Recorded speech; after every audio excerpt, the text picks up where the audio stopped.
Hello and welcome to today's episode of Connecting Live with me, your host, Lydia Dahl. We are just waiting for one heavyweight professional, Johnny Fisher, to join the chat, and then we can see how he's doing. It's been a while since I had him on, so let's see how he's been doing. Johnny, you should get notification now to join the chat. Fingers crossed. Hello. Hello, Lydia. You alright? How you doing? I'm good. How are you? Not bad, not bad. Let me try and get in the frame. Get in the frame. Yeah, let's get our shot. Let's get our lighting right and our shot right before we do this. How is the Romford Bull? Yeah, it's good. I'm good. I'm training hard. I've got training this evening. Enjoying the hot weather down here, but just staying focused, staying on track, ready for the 7th of August. So 7th of August, Matchroom Boxing Fight Camp. Yeah. The Romford Bull is back. How excited are you to not only have another date, but to be included in, obviously, Matchroom's fantastic fight camp? Yeah, listen, it's a great show to be on. There's some other great fighters on. Fabio Wardley's on. Alan Babbage is on. The main event is a great fight as well. So I'm excited to be on it, and I'm really excited to be working with Mark Tibbs for the first time, being in my corner. We can show what we've learned. Well, obviously, when I called you during the week to arrange this interview, you were in the car with Mark Tibbs, and obviously we had a little chat. Mark, you know, especially myself, our office down here, all the team, big fans of Mark, big fans of, you know, obviously his coaching, his legacy, I suppose, that he's built so far to this date. How has it been to develop as a fighter alongside someone like Mark Tibbs?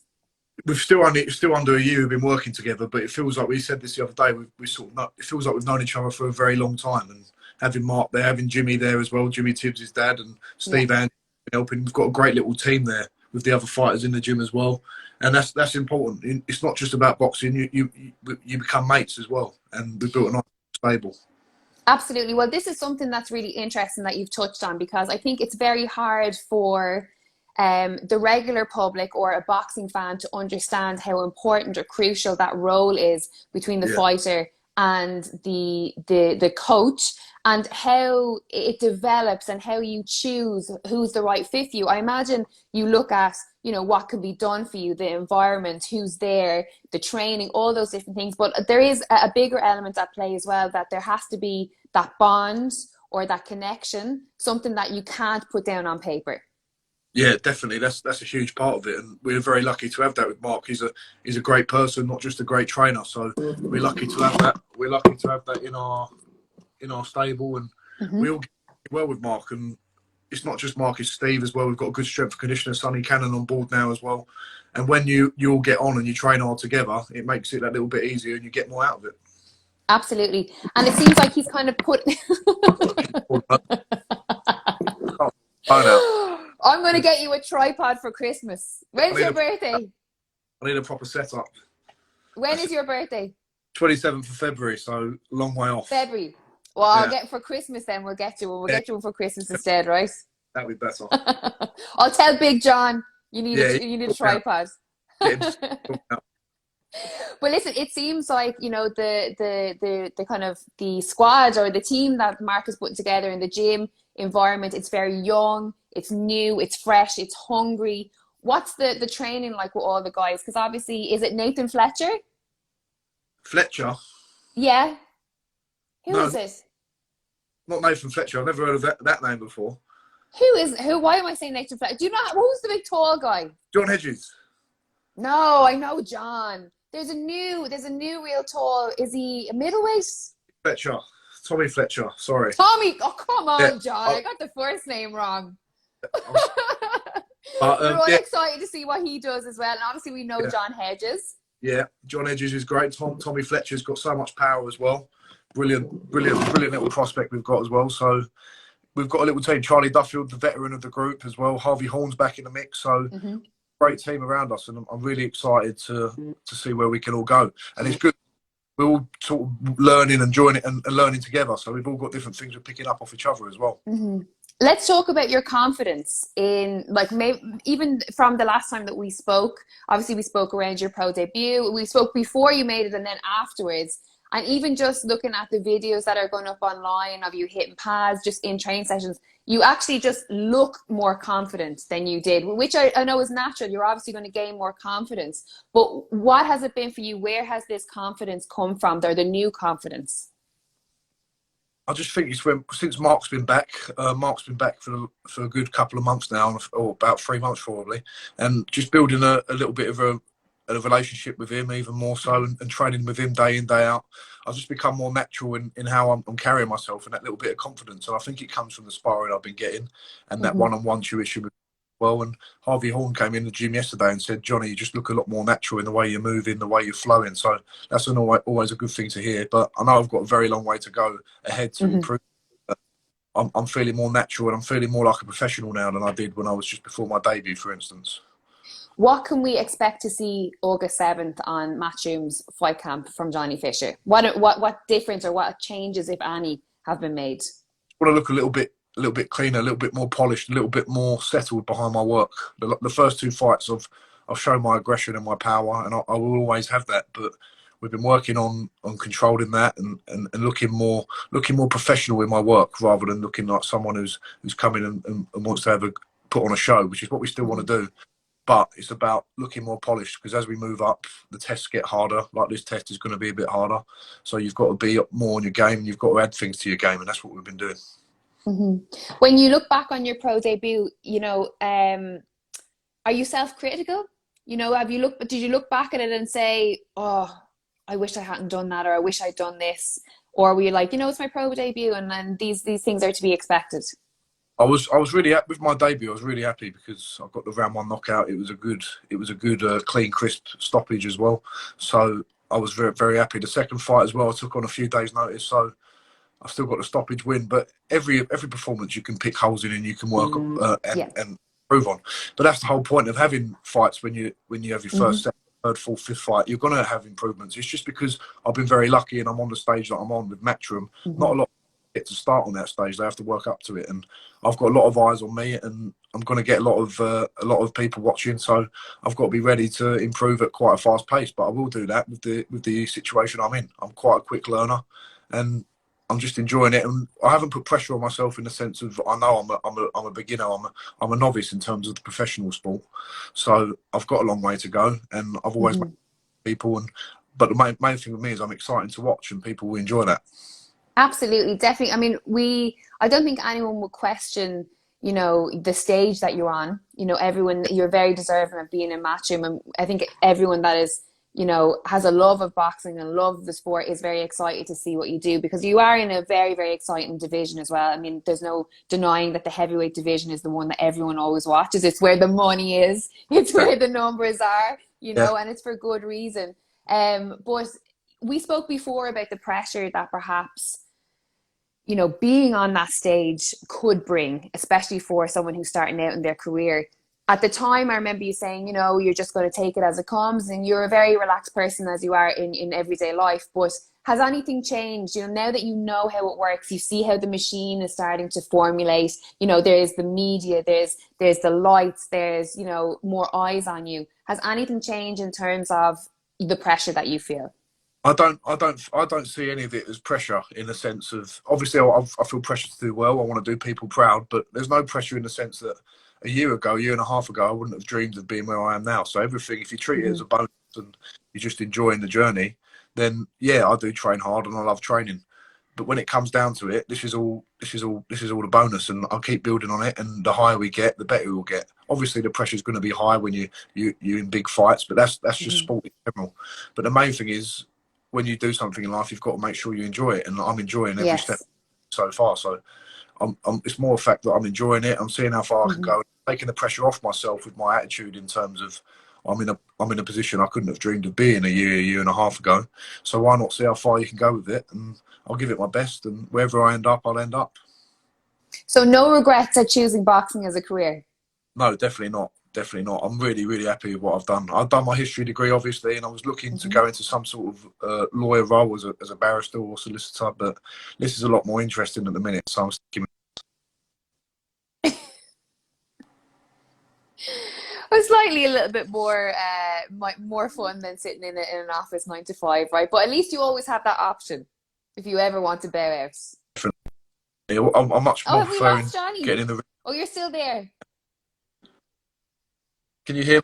Can you hear I'm me back. okay? I'm I think back. we Can you lost you hear a me? little bit. You're back, Yeah, you're there. I've Good got you. stuff, I've got good you. stuff. So obviously let's talk a little bit about Fight Camp. Obviously, you know we're going to be out on August 7th. There's 3 weeks, 3 shows, 3 dates. Aside for your own, what fights are you looking forward to seeing on Fight Camp? Uh, Fabio Wardley, Nick Webb is going to be a great fight. That's the one people were talking about. It's a good, honest fight. Fabio obviously Hmm. had some great performances. Nick Webb had a good win over Eric Pfeiffer on that show in Gibraltar. Yep. Two great domestic level fighters at the minute who are looking to push on. So it's just sort of a crossroads where they can both meet, and it's a great fight for the fans to watch as well. It is. Do you have any predictions? I've sparred a lot with Fabio, and I think he's great. I think if I was to edge to someone, it would be Fabio Wardley. Hmm. Just his skill set, but it is a close one, I must say. Even though I've spent a lot of time with Fabio, I've got respect for Nick Webb as well, and it's just one I'm intrigued to watch because I don't know how it's going to pan out. Nick Webb's been in fights where he's looked great. He's been in other fights where he's looked a little bit more, less so, but that's the nature of heavyweight boxing, and Yeah. both got the power to end it, which is why we want to watch. Absolutely, absolutely is. And we do always speak about it as well every time that we're talking on these lives, is that the heavyweight division is kind of infused with all this young, fresh talent at the moment. And it Yeah, seems definitely. like now is the time for heavyweight boxing. Yeah, 100%. There's some great prospects coming through, and there's some great fights to be made. So to be in that picture, to be a small part of it at the minute, is brilliant. And there's them fights to be made in the future where we can all have a good career. So it's Mhm. exciting to be part of. Absolutely. And am I right in thinking you were sparring with Joe Joyce just recently? Yeah, about a week ago, week and a half ago, I was sparring with Joe in preparation for his fight this weekend with Joe. Yes. A great fight for the fans again. Excited to watch that. Looks like a good bill as well. So it will be a Hmm. great undercard as well. I'm looking forward to seeing how it all pans out. Well, need I ask? I think I already know the answer, but how do you see this one going this weekend? Listen, I like Carlos Takam. I think he seems like a really nice guy, and he comes to fight as well. But I just think his style is perfect for Joe Joyce.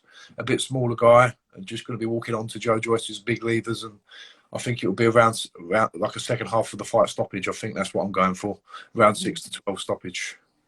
Absolutely. And I really think, and a credit to Frank Warren, a credit to S Jam and to Sam Jones, we're really seeing this fight that we're really seeing the true Joe Joyce. We're starting to see his personality shine Yeah, through. There's been a lot of promos, there's been a lot of press, there's been a great build up to this. And yeah, and rightly so. I've always felt for a very long time that Joe Joyce hasn't really been given the respect that he deserves. I mean, he's accomplished so much in his career up until this yeah, point. yeah. That's what I was speaking to my dad about this recently as well, and we were saying he just looks a lot more relaxed in himself, Joe. I think after the Daniel Yes. fight, he's taken a little bit of pressure off, and people are starting to see what Joe Joyce is like. He's just a really down to earth, nice, Mhm. no ego in him whatsoever, and he treats everyone nice. And it's great to see such a big, strong, powerful man being so humble, which is great to see. Yes. Absolutely, absolutely. Speaking of your dad, how is Big Johnny Fisher?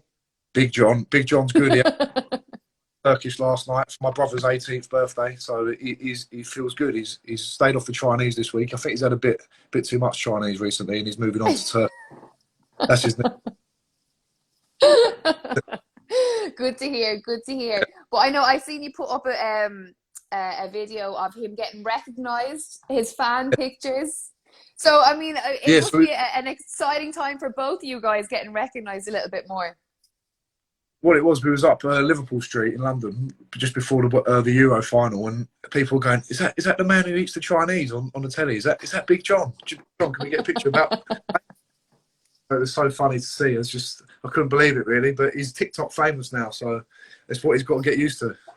Yeah, this is what it's all about, isn't it? He's like, he's part of the machine now. He's going to have Yeah, to get used to autographs and photographs. I might even have to get him on for an Instagram live sometime yeah, soon.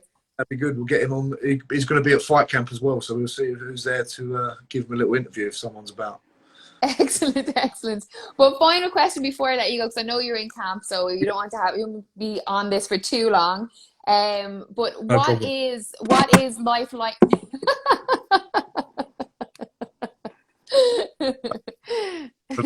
Are you back? Are you there? You're there. What is life like now? Because obviously, I imagine you are getting more and more recognized, you know, from your social media, from Matchroom, from the promos and different stuff. So how has it been being a little bit more recognized, or people knowing who you are? I wouldn't say it's brilliant in my local area because I've got a lot of support Mm-hmm. in my local area, in local places I go to eat and stuff like that. It's brilliant to have the support, and I think the support is one of the driving factors that keeps you motivated as well, because you Mm-hmm. think you get people behind you, and that really is a big thing. And everyone's asking me about tickets for fight camp and the fights coming up, and it's just unbelievable to be. It's a privilege to have people supporting you, and it is a hard Yeah. game. You need people, genuine people around you who are going to support you. So I'm excited to see where the journey is, and it's great to have the support because a lot of boxers don't get the support that they deserve, and I'm No. one of them. The area I'm from and the people that I have around me, my family and my friends, they all look after me and they all support me. So it's brilliant just to have that, and I've always stay humble, and I'm always going to realise the hard work that's got to go in, and it's just Mm-hmm. support to go with it. It's a very, very, very, you know, true point in that you can be the best fighter that's out there, but Yeah, if you don't have the support and you don't yeah. have people following you, don't have people invested or interested in you, then that does go against you when you're trying to get those big fights, right? Boxing's not just about it's cruel, but it's true. There could be some great boxers out there, but sometimes the people with good support bases as well that get the opportunity. So you obviously need to be a good boxer, but you need to have support as well. And luckily, I've got great Yeah. support. I'm learning the craft to become a good boxer as well. Good stuff. Good stuff. Before I let you go, really quickly, there's loads of Yeah. questions that are after coming in from everyone. So I'll just have a little look. Yes. And there's a good question here from Lee Davis, Yeah. 19700, and he's asked, who do you think is the biggest puncher of world champions right now? Right now, it's still Deontay Wilder. It's got to be Deontay Wilder. He's got that freakish, that long, lanky power, and it's exciting to see how that fight with Tyson Fury is going to go, because it's by no means a foregone conclusion that Tyson Fury can do it again. I hope he does, but that's still exciting to see. A big shout out to Lee Davis. I hope he's doing well. I know he is, man. Oh, you know it is. Good stuff. Good stuff. Let's talk about, you know, Wilder Fury. When obviously the Joshua Fury fight fell through, were you a bit disappointed? People were disheartened that they weren't going to see Fury and AJ get in there this year. Did you think that, you know, were you happy that as a boxing fan, that the third Wilder Fury fight was going to happen, or is Yeah, going it to happen? was all in because it would have been this Saturday, wouldn't it? It was all in. Yeah. But what it is, it's more frustrating for like the casual boxing fans who don't really watch boxing, but they watch the big fights. It's going to just turn people off like that. Who people like me and you and other people in the boxing world, we're always going to be up to date with it. But for trying to attract new people to the sport, it's quite disappointing, really, because there's this big build up for this fight and it doesn't happen. But you don't know what's happening in Fury's camp. You don't know what's happening in Wilder's camp. They've obviously got their reasons and they'll fight when needs be. But we're still lucky with Royce Takam this weekend, and then we've got the Joshua Usyk fight announced for September. So there's still plenty of good fights out there. Absolutely. Well, there's a question that came in from, let me see. It's from Charlie Green 99, and he's asked you, AJ versus Usyk, what do you reckon? What's your prediction? Charlie reckons AJ round 5, but what do you think? Yeah, I also think it'll be a Joshua stoppage. I've been impressed with Usyk in his whole career, but I just think stepping up to heavyweight, and he struggled a bit against Chisora in the early rounds. When I think about what Joshua can do and how strong and powerful he is, that's going to be a different level to that. So I don't see anything else other than a Joshua victory and probably a stoppage as well. I agree. There's a good question in here from Denise Smith, 32, and she's asked, regardless of being a new pro right now, if you could fight any heavyweight in the world, who would you choose? The one with all the belts, so either Joshua or Fury, because then I could have a nice bit of living and I can go and sail off into the sunset somewhere with a nice mansion somewhere. That'd be Absolutely, nice. Absolutely. Sounds like a good plan, right? Well, listen, Johnny, I won't keep you much longer. Thank you so much for joining me today. I wish you all the best of luck for August 7th, and no doubt we'll catch up again then, and hopefully we'll be celebrating another win for you. Hopefully. Thanks a lot, Lydia. I'm sorry about my camera keep falling off as well. That's absolutely fine. I will let you away with it, but I'm going to buy you a tripod for Christmas so it never happens again. Take it easy. Send my love to all the lads in the gym. Talk to you soon. Bye. Bye. Bye-bye.